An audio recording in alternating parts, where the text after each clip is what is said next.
It's no use just to say I love you, Jesus.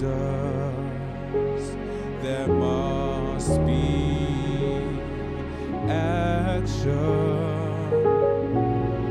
for God receives adoration from those who seek Him with all of their hearts, in spirit and in truth. I want to worship you from the deepest of my soul, to glorify you, my Lord. May I be a true worshiper, my Lord.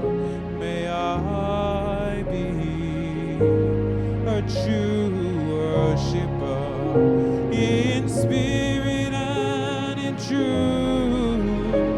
I want to worship you from the deepest of my soul, to glorify you, my Lord. May I be a true worshiper, my Lord. May I be a true worshiper.